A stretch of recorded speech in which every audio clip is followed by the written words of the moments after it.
Dios los bendiga, hermanos. Si me pueden ayudar a ir buscando en sus Biblias, en la carta a los Hebreos, en el capítulo 6, vamos a leer los versículos 4 y 6.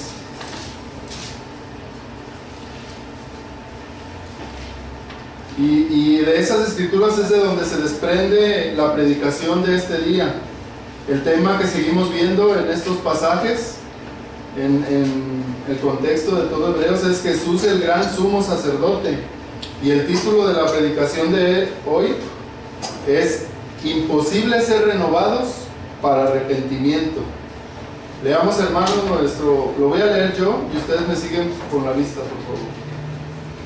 Dice así: porque es imposible que los que una vez fueron iluminados y gustaron del don celestial y fueron hechos partícipes del Espíritu Santo y asimismo gustaron de la buena palabra de Dios y los poderes del siglo venidero y recayeron, sean otra vez renovados para arrepentimiento, crucificando de nuevo para sí mismos al Hijo de Dios y exponiéndole al vituperio.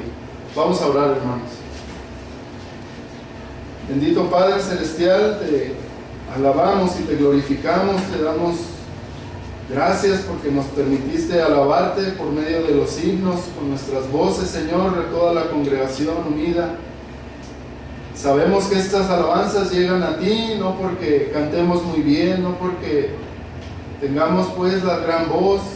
Sabemos que llega por medio de nuestro Salvador, nuestro Señor Jesucristo, quien es nuestro intermediario, nuestro Salvador.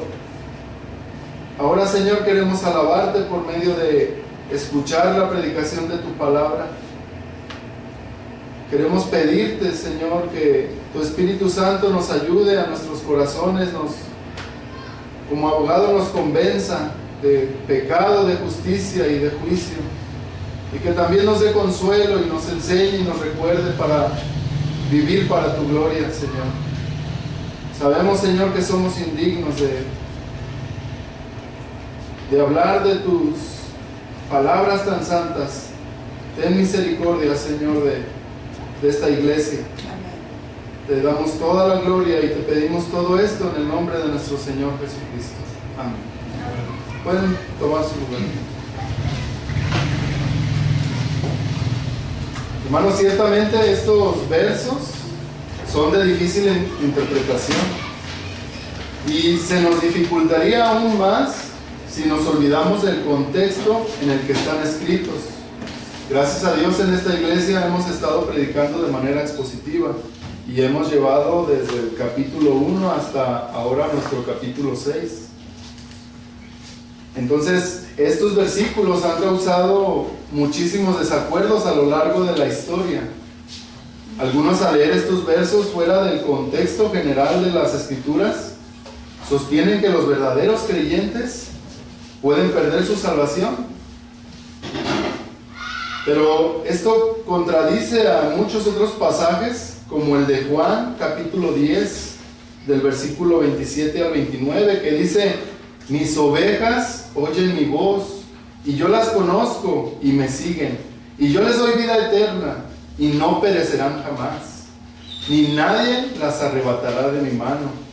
Mi Padre que me las dio es mayor que todos, y nadie las puede arrebatar de la mano de mi Padre. Pero por otro lado, algunos piensan de estos versos que este recaer del que habla nuestro texto es hipotético y que no podría pasar esto. Sin embargo, tal punto de vista también le quita fuerza a estas advertencias. Veamos, hermanos, algo del contexto de nuestros versículos y recordemos que el autor dirige esta carta a aquellos que profesan fe en Cristo, pero también no olvidemos que entre ellos también hay quienes no tienen la fe verdadera. En los capítulos precedentes el autor ha estado exhortando a los lectores para que no sigan el mal ejemplo de los israelitas que salieron de Egipto y luego fueron destruidos por Dios a causa de su incredulidad o su apostasía. En el capítulo 2 el autor advirtió del peligro de deslizarse como consecuencia de no atender, de no obedecer las cosas que hemos oído, refiriéndose al Evangelio. Y el autor argumentó que si el Señor envió sus juicios sobre los israelitas que no creyeron en las palabras dichas por medio de ángeles, es decir, en la ley promulgada por Moisés, cuánto más terrible será el castigo para los que desprecian el santo evangelio del Hijo de Dios. En el capítulo 3 y 4 de Hebreos vimos que el autor volvió a insistir en el latente pecado de apostasía que pueden cometer los que alguna vez han escuchado la palabra del Señor. Así como los israelitas en el desierto, es posible escuchar muchas veces la voz del Señor y es posible ver sus maravillas y con todo eso endurecer nuestro corazón, no prestar atención a sus palabras, lo cual es motivo de provocación para que su ira descienda sobre los incrédulos. Y en el capítulo 5 y 6, en medio del gran sermón que el autor desarrolla sobre el sumo sacerdocio de Cristo, de nuevo se repite la advertencia contra los que cometen el pecado de apostasía o de incredulidad. En los versículos 1 al 3 del capítulo 6, el autor exhorta a sus lectores a no quedarse en las prácticas judías que solo eran sombras de lo que había de venir. ¿Y quién era esa realidad? Cristo es esa realidad. Algunos lectores de la carta se pudieron haber visto tentados a regresar al judaísmo, ya que existía cierta similitud entre las doctrinas básicas de la fe cristiana y la fe judía. Recordemos que estaban siendo tentados a rechazar a Cristo. Los judíos también tenían el arrepentimiento, tenían la fe en Dios, los lavamientos o el bautismo, tenían la imposición de manos, y los fariseos creían en la resurrección de los muertos y el juicio de Dios. Así que aparentemente no había mucha diferencia entre lo que es ser cristiano o ser judío. Por eso el autor considera importante que ellos avancen en la doctrina de Cristo, porque estaban en peligro de regresar a su antigua fe. Pero hacer eso significaba apostatar de Cristo, abandonar a Cristo, lo cual representaría para ellos un gran peligro. Ellos necesitan comprender que solo Cristo es el verdadero sumo sacerdote que puede interceder por ellos. Eso lo veremos en el capítulo 7. En este contexto que el autor les dice a sus lectores que es imposible para los que una vez han gustado, escuchado o disfrutado del Evangelio y luego retroceden, abandonando la fe cristiana y levantándose en contra de Cristo, es imposible ser renovados para el arrepentimiento. Eso dice nuestro texto. El hermano Julio Benítez comenta que es difícil para alguien que ha cometido el pecado de apostasía, podríamos decir en vez de difícil, imposible, como dice la palabra, renovar su arrepentimiento y regresar a Cristo, a quien han dejado de manera consciente y con pleno conocimiento por otro sistema religioso. El versículo 4 de nuestro capítulo 6 dice: porque es imposible que los que una vez fueron iluminados y gustaron del don celestial y fueron hechos partícipes del Espíritu Santo. Pero nos podemos preguntar, ¿indicará la palabra imposible en nuestro versículo 4 la total y final imposibilidad de volver a Cristo luego de haber apostatado de la fe? Y aunque algunos comentaristas cristianos tratan de suavizar esta palabra, argumentando que no se trata de una imposibilidad final, sino que más bien habla de una gran dificultad, no obstante, la verdad es que la palabra usada por el autor, que es en griego adunatón, niega de plano la posibilidad de la renovación de los apóstatas de Cristo. ¿Y qué es lo que los apóstatas de Cristo no pueden hacer? Dijimos, el versículo 6 responde: ser renovados para arrepentimiento. En Hebreos 6:18, cuando dice que es imposible que Dios mienta, se usa la misma palabra griega adunatón. Y así como es imposible que la sangre de los machos cabríos quiten el pecado, como dice Hebreos 10:4, y así como es imposible agradar a Dios sin la fe, como dice Hebreos 11:6, de la misma manera es imposible para los apóstatas volver al arrepentimiento. En todos estos versículos que acabamos de decir, se usa la misma palabra griega adunatón. En el contexto de nuestros versos podemos decir que el autor nos dice que el pecado del cual no podrán ser restaurados nunca más es el pecado de la apostasía. Es decir, el pecado de haber dejado de manera consciente y con pleno conocimiento a Cristo. El autor no habla de otra clase de pecados, pues las Sagradas Escrituras son claras en mostrarnos que los verdaderos creyentes pueden arrepentirse verdaderamente de pecados muy graves. Pecados como la desobediencia en el caso de Adán y Eva, quienes fueron aceptados por Dios luego de su pecado de desobediencia y su posterior arrepentimiento. Hay pecados graves como la borrachera, que pueden ser perdonados, como en el caso de Noé, o la mentira, como en el caso de Abraham e Isaac, quienes mintieron en la situación de sus esposas cuando dijeron que eran sus hermanas. Incluso el pecado de adulterio puede ser perdonado si hay verdadero arrepentimiento, como sucedió con David. Incluso negar a Jesús momentáneamente, que es un pecado terrible, como el que cometió el apóstol Pedro, él encontró perdón en Cristo por su arrepentimiento. Así que estos pecados y muchos otros, y todos los pecados que el creyente verdadero cometa, pueden encontrar perdón en la sangre de Cristo. Pero el pecado de la apostasía, no, según nuestro pasaje. Aquí es necesario apresurarme a decir que ninguno de los santos mencionados quedó impune por su pecado. Todos ellos recibieron el justo merecido de su maldad. Quisiera comentar algo cuando estaba escribiendo esto. Cuando dice el justo merecido de su maldad, dije, no recibieron el justo merecido de su maldad. Pero después dije, sí recibieron el justo merecido.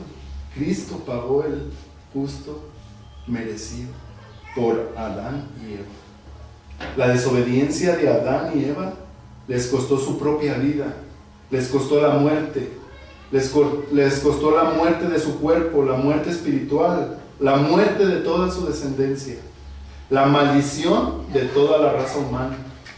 Ningún verdadero creyente se sentirá cómodo justificando su propio pecado, argumentando que los santos de la Biblia pecaron y por lo tanto él puede pecar a sus anchas. No, un verdadero creyente no piensa así, porque ese modo de pensar, hermanos, es el modo de pensar característico pero de los impíos. Los creyentes sienten vergüenza de sus pecados y aborrecen sus propias vidas cuando han ofendido la ley santa del Señor. El verdadero santo exclamará, miserable de mí, y nunca buscará justificación para su maldad en los pecados de los demás. Un creyente podrá caer en pecados muy graves, y claro que sufrirá las consecuencias de ello, pero si realmente conoció al Señor, volverá arrepentido ante su Señor, ante su Salvador, ante su Padre. Volverá de la misma manera como lo hicieron los santos de la Biblia. El Salmo 51, hermanos, es un retrato del proceso de arrepentimiento verdadero. Es un salmo maravilloso en el cual podemos ver el proceso del arrepentimiento por el cual pasan los santos. Los santos de todos los tiempos han pecado, pero se arrepienten. Les invito a que vayan a sus Biblias al Salmo 51. Vamos a estar ahí hasta el verso 12.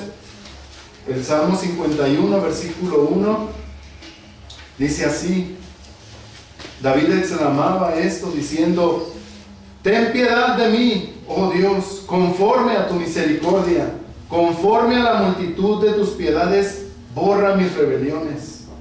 Aquí el salmista, hermanos, el santo arrepentido, está buscando la piedad y la misericordia del Señor.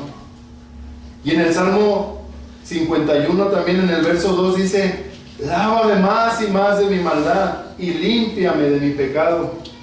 Este santo sabe que sus pecados son una afrenta contra el Dios santo.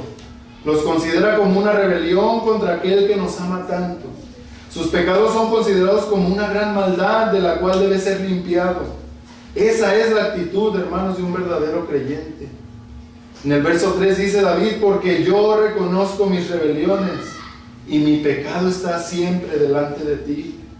El verdadero creyente no puede estar tranquilo un minuto de su vida luego de saber que ha pecado contra el Dios Santo, contra el que hizo una gran rebelión.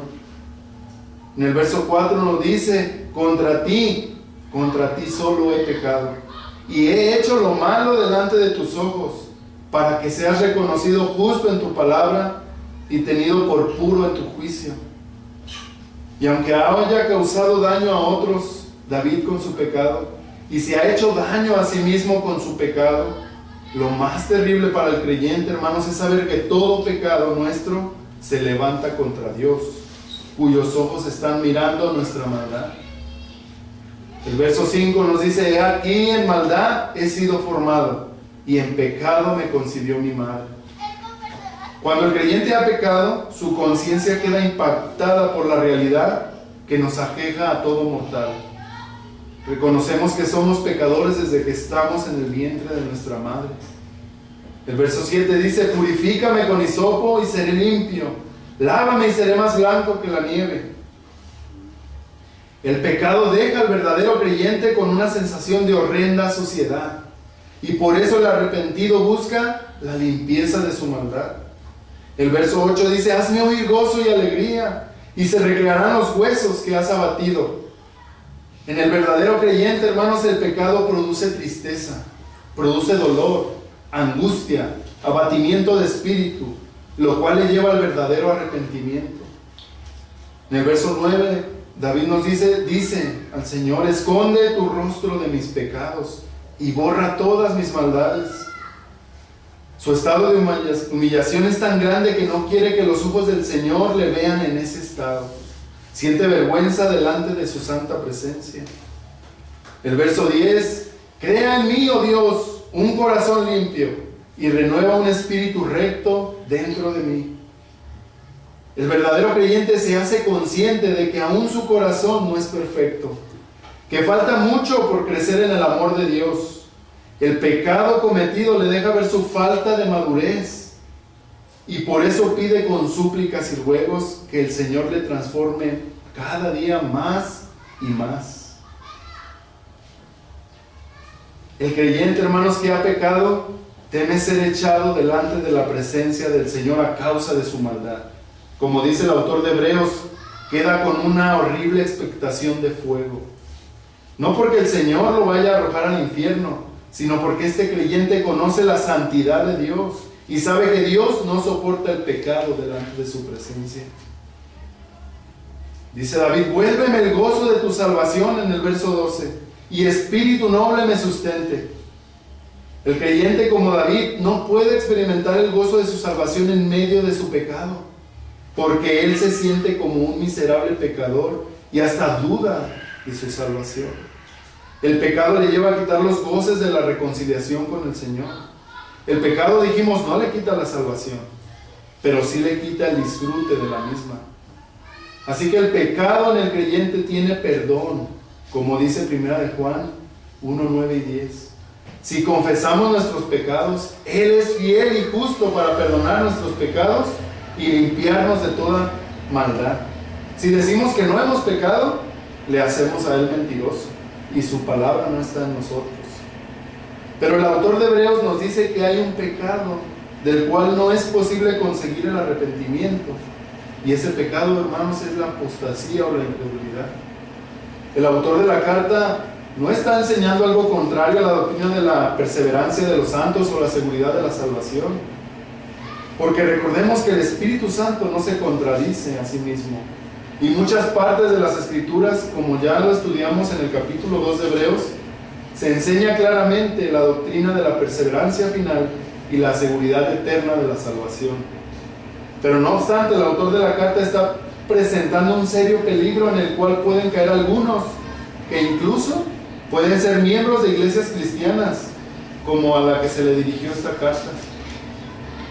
Pero nos preguntaremos entonces, ¿quiénes son estas personas que no pueden renovar su arrepentimiento? ¿Se trata de verdaderos creyentes?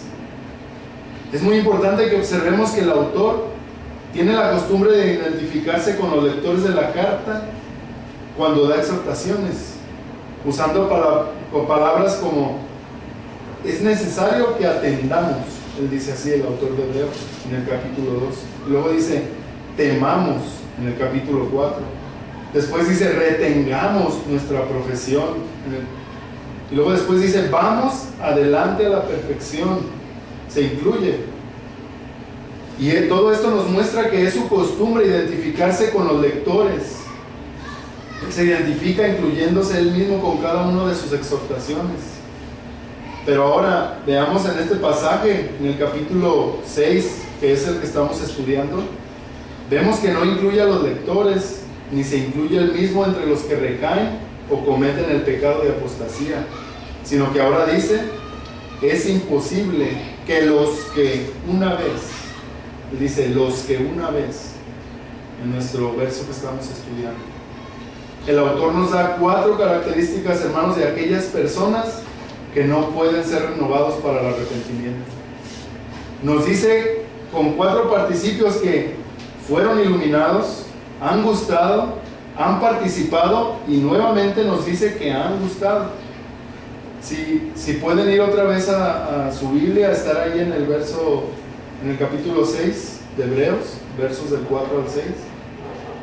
Algunos comentaristas creen que estos 4 elementos hacen referencia a las experiencias de la vida cristiana, como el bautismo, la Santa Cena, la ordenación y la proclamación. Es decir, que esta gente apóstata participó de estos elementos distintivos de la vida cristiana.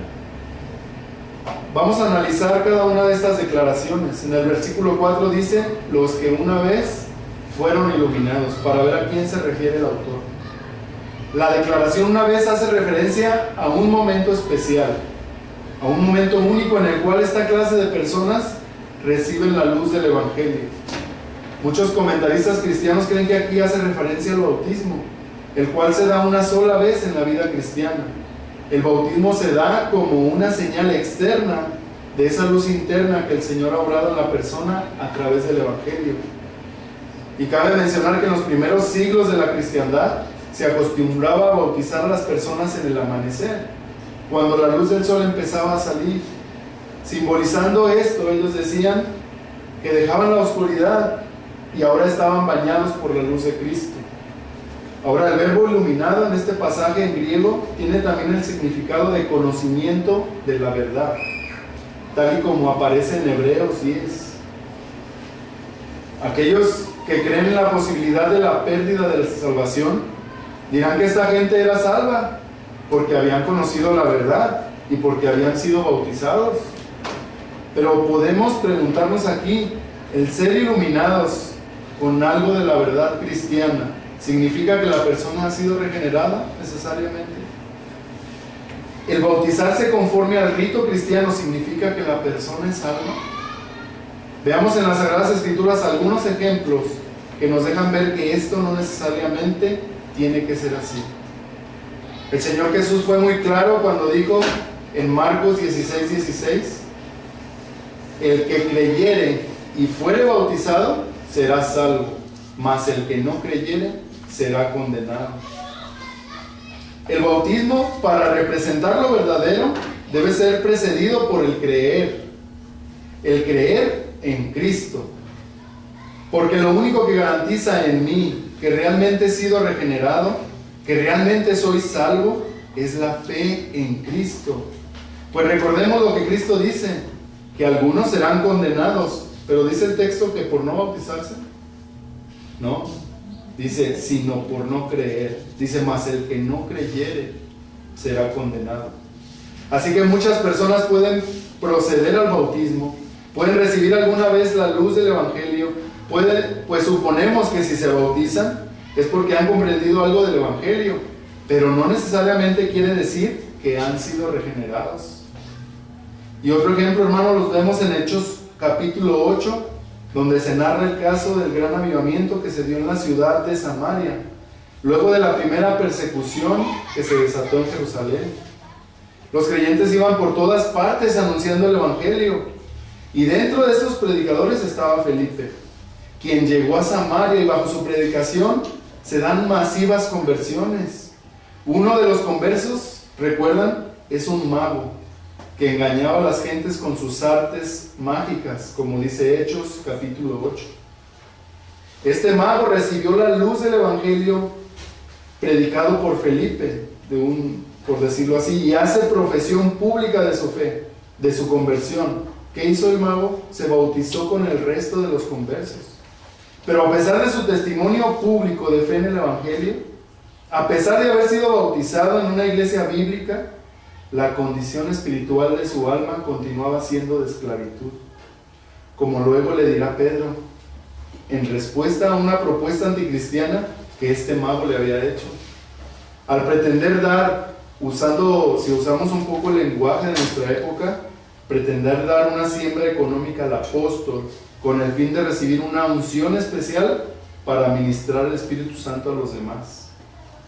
Dice en el capítulo 8 de Hechos, versículos 20 al 23, entonces Pedro le dijo, tu dinero perezca contigo, porque has pensado que el don de Dios se obtiene con dinero.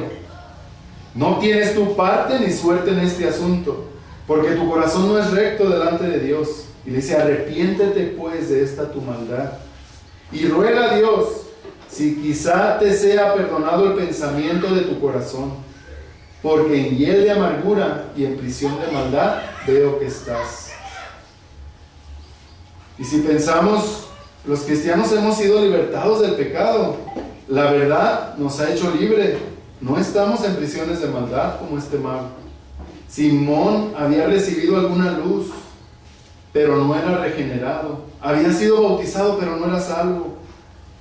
Y algunas historias de la iglesia patrística confirman esto, pues se dice que Simón continuó practicando la magia y trató de estorbar la predicación cristiana. Otra característica que vemos en el verso 4 de estas personas que no pueden ser renovadas para arrepentimiento, dice en el versículo 4, gustaron del don celestial y fueron hechos partícipes del Espíritu Santo. ¿Qué pudiéramos pensar de alguna persona que luego de haber sido bautizada participa en la Santa Cena? Pudiéramos afirmar que esta persona ha gustado del don celestial. Y ya sea que la declaración don celestial haga referencia al pan del cielo o don del cielo, o al Espíritu Santo que descendió del cielo, la idea es que esta clase de personas que apostatan de la fe han recibido algunos o muchos beneficios espirituales. Los que creen en la posibilidad de que un verdadero salvo pierde su salvación, ven aquí un nacido de nuevo, lleno del Espíritu Santo, perdiendo su salvación.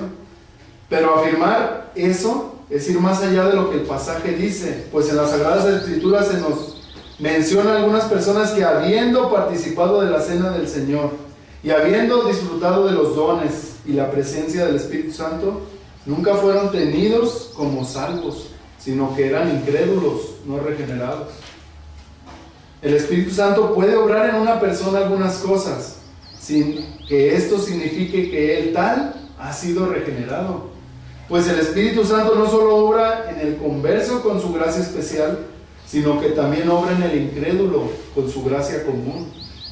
Uno de los casos más conocidos en la Biblia es, yo creo que a ustedes ya se les vino a la mente, es Saúl, quien profetizó que el Espíritu de Dios vino sobre él con poder. Y eso lo vemos en 1 Samuel, capítulo 10, versículo 10. Pero recordemos que la historia de este rey impío nos muestra que no era un regenerado. Se complacía en desobedecer y desechar la voz del Señor. Vez tras vez mostró que no se agradaba en obedecer al Señor. Su pecado fue algo repetitivo, constante. Lo convirtió en una práctica, de manera que mostró no tener un corazón regenerado. Como dice 1 de Juan 3:8, el que practica el pecado es el diablo, porque el diablo peca desde el principio. No obstante, Saúl profetizó por obra del Espíritu Santo, pero esto no significa que el Espíritu le había regenerado. En las Sagradas Escrituras también se nos menciona el caso de Balaam. Este profeta pagano conocía algo del Señor, había recibido cierta luz de la verdad y tenía algún temor de Jehová. Pues cuando los gobernantes de Moab le piden que maldiga a Israel, Balaam les dice que debe esperar respuesta de Dios.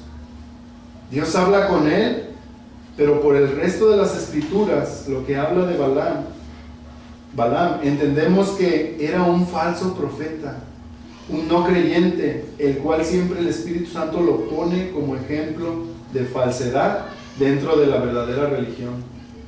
Balaam nunca fue libre de su codicia, porque nunca fue regenerado, nunca fue salvo, pero el Señor lo usó para bendecir 3 veces, a pesar de que no era regenerado, a través de una palabra profética a la nación de Israel. Otro caso de personas que gustaron y fueron hechos partícipes del Espíritu Santo, pero que nunca fueron regenerados, que nunca fueron salvos. Otro caso es Judas. Él estuvo entre los 12 que recibieron del Señor autoridad sobre los espíritus inmundos, para que los echase fuera y para sanar toda enfermedad y toda dolencia, dice la palabra de Dios. Este Judas fue uno de los 70 que regresó con gozo luego de salir en una gira misionera y se presentó ante Cristo diciendo: a unos demonios se nos sujetan en tu nombre. Estaban emocionados. Pero el fin de la respuesta de Jesús deja ver que muchos podrán ser partícipes de algunas obras del Espíritu Santo sin que necesariamente el Espíritu esté obrando en ellos la regeneración. Cristo les dice: pero no os regocijéis de que los espíritus se os sujetan, sino regocijaos de que vuestros nombres están escritos en los cielos. Eso vemos en Lucas 20. Saúl, Judas o alguno de los 70 solo quisieron disfrutar de algunas obras sobrenaturales del Espíritu Santo, pero nunca estuvieron bajo la influencia salvadora de Él. No perdieron la salvación. ¿Por qué? Porque nunca la tuvieron. A pesar de estar tan cercanos al que puede convencer de juicio, justicia y de pecado, ellos prefirieron mantenerse con sus corazones incrédulos. Y es por eso que al final de los tiempos muchos vendrán a Cristo y le dirán, como dice en Mateo 7, 22, 23: Señor, Señor, ¿no profetizamos en tu nombre, y en tu nombre echamos fuera demonios, y en tu nombre hicimos milagros, muchos milagros? Y entonces Jesús les dirá: nunca os conocí, apartados de mí, hacedores de maldad. Es decir, nunca fueron salvos. Si el Señor nunca los conoció, es porque nunca hubo una obra de regeneración en ellos. Sigue diciendo el versículo 5, que estas personas para los cuales es imposible el arrepentimiento, en alguna oportunidad gustaron de la buena palabra de Dios. Este gustar indica disfrute. Es decir, que estas personas disfrutaron o se gozaron al recibir la predicación de la palabra del Señor. Tal como pasó en la parábola del sembrador, que vemos en Mateo 13, 18. ¿Recuerdan esta parábola? Seguramente. La mala tierra, en esta parábola, representa los corazones de los hombres que permanecen en incredulidad.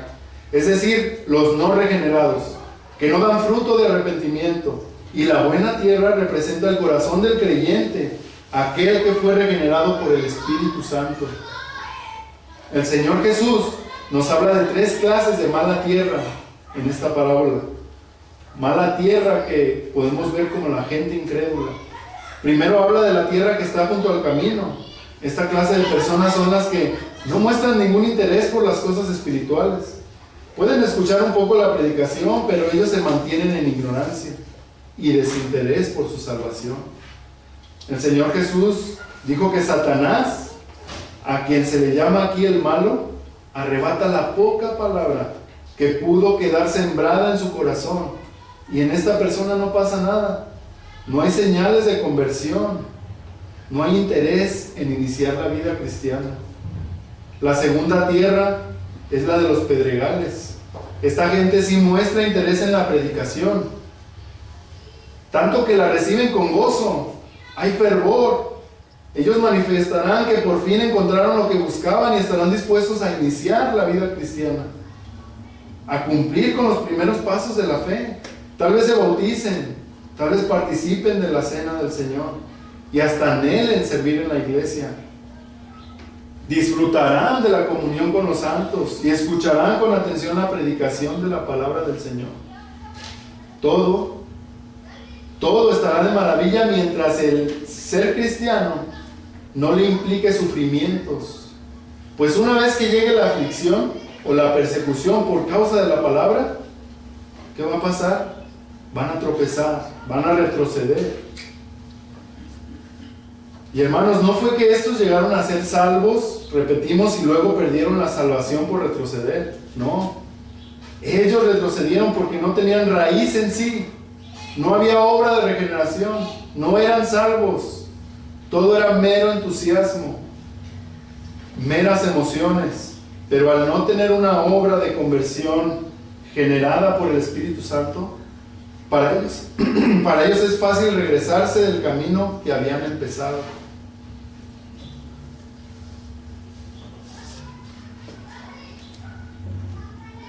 En tercer lugar, hermanos, vemos la tierra mala, que es la de los espinos. Esta clase de personas también escucha la predicación de la palabra y por algún tiempo puede caminar en la vida cristiana, pero su corazón no regenerado sigue apegado a las cosas de este mundo, a las riquezas, a los placeres terrenos.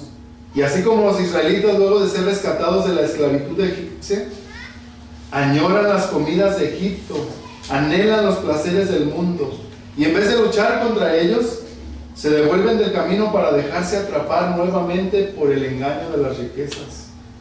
Aquí tampoco hubo regeneración, pues el creyente verdadero anhela las riquezas que duran para siempre, es decir, las riquezas espirituales.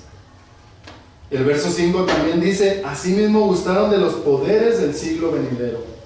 Y para comprender, hermanos, esta frase es necesario analizar qué significa la palabra poderes y qué significa siglo venidero. Estos poderes hacen referencia a las señales y prodigios y diversos milagros que el autor menciona en el capítulo 2, verso 4. Diversos poderes, en griego dunamesin, y la palabra griega significa literalmente poderes, pero es traducida en la Reina Valera como milagros. Y estos milagros o poderes corresponden al siglo venidero. El siglo venidero, dice Mateo, dice Marcos y Lucas 18:30, se usa para hacer referencia a la era futura, a la manifestación plena del reino de Dios, a la consumación de la redención, cuando entremos al estado eterno y las glorias de la salvación se dejen ver en toda su plenitud. Solo en esa era dorada que nunca tendrá fin, conoceremos de manera plena los poderes sobrenaturales. Pero ahora, como un adelanto, podemos ver algunas de estas obras maravillosas, las obras poderosas hechas por Jesucristo.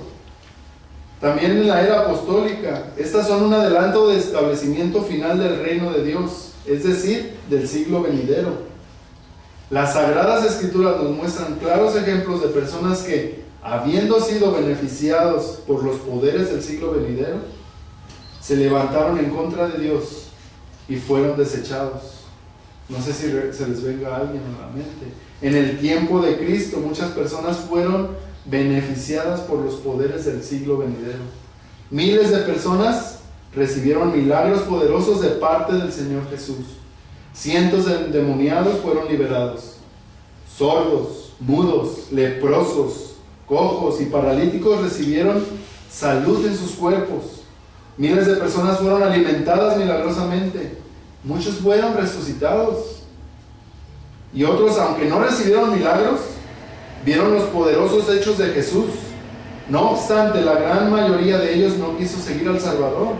Por eso Jesús les dijo: de cierto os digo que me buscáis, no porque habéis visto las señales, sino porque comisteis el pan y os saciasteis. Trabajad, no por la comida que perece, sino por la comida que a vida eterna permanece, la cual el Hijo del Hombre os dará, porque a este señaló Dios el Padre. Hermanos, en la historia de la iglesia hemos conocido a muchas personas que han recibido algún beneficio de los poderes del siglo venidero. Creo que todos hemos recibido esos beneficios.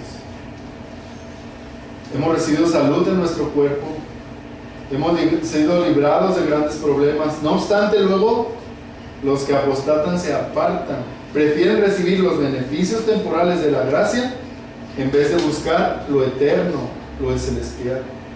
Y el verso 6 nos dice que estas personas que fueron iluminadas, que gustaron del don celestial, que fueron hechos partícipes del Espíritu Santo, que gustaron de la buena palabra de Dios y los poderes del siglo venidero, estos apóstatas recayeron.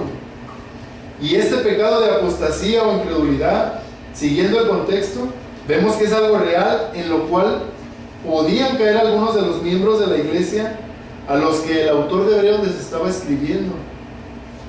Y no se trata, hermanos, de una posibilidad remota, es un pecado que está cercano. Como dice el comentarista Bruce, la advertencia de este pasaje era una advertencia real contra un peligro real. Un peligro que aún está presente mientras un corazón malo de incredulidad pueda apartarse del Dios vivo. Y afirmamos nuevamente por las Sagradas Escrituras que un salvo no puede perderse. Tiene la seguridad eterna de la salvación. Pero aquí es una pregunta: ¿cómo saber si realmente una persona es salva? La Biblia nos dice que un distintivo especial del salvo es la perseverancia hasta el fin. Jesús dijo: el que perseverare hasta el fin, este será salvo. La perseverancia en la fe cristiana es una muestra de que en esa persona hay una obra de regeneración. Y esto no significa, hermanos, que soy salvo porque he perseverado, pues entonces la salvación sería por obras. Y las Sagradas Escrituras siempre nos muestran que la salvación es por gracia, por fe, no es por obras. Pero también nos muestra que esta fe salvadora se evidencia en obras de justicia, se evidencia en perseverancia. Pero ¿acaso no hay contradicción entre la doctrina de la perseverancia y seguridad de los santos y la advertencia del peligro de apostasía que hace que el autor de Hebreos nos hace a los cristianos? No hay. Contestamos, no hay tal contradicción, pues el autor no sabe quiénes de los receptores son regenerados y quiénes no. Él está dando una advertencia a una iglesia, la cual está compuesta por gente que está conociendo cada día más del Salvador, pero donde algunos ya le conocen ciertamente de manera personal y han sido regenerados, y otros aún no han sido regenerados. Y aunque están caminando en la vida que les puede llevar a la fe real en Cristo, el autor que los exhorta, él no sabe quién es salvo y quién no es. Él advierte a todos, porque esa es la responsabilidad de un pastor. Constantemente debe estar dando exhortaciones a los miembros de la iglesia, porque algunos aún no han madurado en la fe, porque algunos no han entrado al reposo, algunos están en peligro de regresarse del camino que han emprendido, hermanos. Algunos miembros de nuestras iglesias se encuentran en el peligro de seguir los pasos que siguieron los israelitas en el desierto. Como dice Kistenmaker, los israelitas que cayeron en el desierto habían puesto sangre sobre las jambas de sus puertas en Egipto, habían comido el cordero de la Pascua, habían dejado Egipto atrás, consagraron sus primogénitos al Señor y cruzaron el Mar Rojo. Habían podido ver la columna de nube durante el día y la columna de fuego durante la noche. Habían gustado las aguas de Mará y Elim y habían comido diariamente el maná que Dios proveía. Habían oído la voz del Dios desde el monte Sinaí cuando Él les dio los 10 mandamientos. Y con todo esto, estos israelitas endurecieron su corazón con incredulidad y por su desobediencia cayeron y se apartaron del Dios vivo, dice Kistenmaker. Estos israelitas día tras día endurecían su corazón contra la palabra del Señor, a pesar de haber vivido y gustado tantas bendiciones espirituales. Ellos de manera consciente, de manera voluntaria y deliberada, se oponían a la ley de Dios, a la voz de Dios. Este es el inicio, hermanos, de la apostasía. Esto es recaer, que habiendo conocido muchas cosas de la palabra de Dios y habiendo disfrutado de algunos beneficios de la vida cristiana, una persona de manera consciente rechace el mensaje divino. Hermanos, el pecado de apostasía no se comete de la noche a la mañana. Es un proceso gradual. Spurgeon dijo: los apóstatas comienzan con Biblias empolvadas y terminan con ropas inmundas. Empezamos rechazando algunas doctrinas o mandatos y luego terminamos rechazando al Salvador. Y hermanos, un ejemplo actual son las iglesias protestantes apóstatas de hoy, entre las cuales el hermano Julio menciona algunas corrientes dentro de denominaciones presbiterianas, episcopales, luteranas, reformadas y pentecostales. Dice que algunas de estas denominaciones en Estados Unidos y Europa iniciaron como verdaderas iglesias cristianas. Conocían y vivían conforme a la doctrina bíblica, pero algún día a alguno de sus pastores se le dio por amoldarse a la época un poco a la filosofía de la época. Por ejemplo, se amoldaron al feminismo reinante.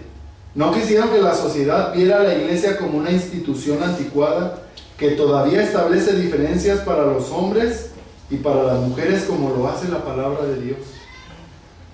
Abandonaron la clara enseñanza de las Sagradas Escrituras y suprimieron esa diferencia. Y al inicio solo designaron a algunas damas para que predicaran en algunos cultos de la iglesia. Luego no tuvieron problema en ordenar, entre comillas, a algunas diaconisas, pero después les pareció que no era tan violatorio a los mandatos divinos ordenar, entre comillas, algunas al ministerio pastoral, a pesar de la prohibición bíblica clara. Y habiendo iniciado el camino de la apostasía, estas que ya no son iglesias, es decir, rebelarse conscientemente en contra de los mandatos de la palabra de Dios, entonces no tienen problemas en continuar rebelándose en contra de todos los principios escriturales. Hoy en día estas iglesias están ordenando lesbianas y homosexuales al ministerio, favorecen el divorcio, no tienen problemas con el aborto, niegan la divinidad o exclusividad de Jesús como nuestro Salvador. Se unen ecuménicamente con todos, con los judíos, musulmanes, chamanes y hasta brujos. Ellos han caído en ese grave estado de apostasía. El verso 6 nos dice que un apóstata no puede ser renovado otra vez para arrepentimiento. Y el significado más probable de esta declaración es que es imposible que una persona sea traída nuevamente al arrepentimiento luego de haberse apartado del Dios vivo. ¿Por qué? Porque su corazón se ha endurecido de manera que ya no puede ni quiere volver al Dios verdadero. Y la persona que comete pecado de apostasía se encuentra bajo la ira de Dios. Su paga será la condenación eterna, así como Dios no perdonó a los israelitas apóstatas y los destruyó en el desierto. De la misma manera, estos rebeldes están destinados para recibir la justa condenación por su pecado. Pero ¿por qué este pecado es tan grave? El autor nos dice, porque ellos crucificaron de nuevo para sí mismo al Hijo de Dios, exponiéndole al vituperio. Y el comentarista Keith Stedmaker nos explica la frase, crucifican de nuevo para sí mismo al Hijo de Dios, exponiéndole al vituperio. De la siguiente manera, comienzo la cita. Él dice, el que ha caído de este modo, declara que Jesús debiera ser eliminado. Así como los judíos querían sacar a Jesús de esta tierra, y por ello lo alzaron del suelo en una cruz. Del mismo modo el apóstata le niega a Jesús un lugar, lo destierra de este mundo y metafóricamente crucifica otra vez al Hijo de Dios. Y de esta manera trata a Jesús con persistente menosprecio y escarnio, y con pleno conocimiento comete el pecado para la cual ya no existe ni arrepentimiento ni sacrificio. El pecador puede esperar el juicio de Dios, que llegará a él como fuego devorador que consumirá a los enemigos de Dios. Qué terrible situación. Y en conclusión, hermanos, la exhortación de Hebreos 6, del verso 4 al 6, está dirigida a las iglesias, a todos los miembros de todas las iglesias cristianas, pues el pecado de apostasía no lo puede cometer el que no conoce nada del Evangelio, o el incrédulo que nunca asiste a la iglesia.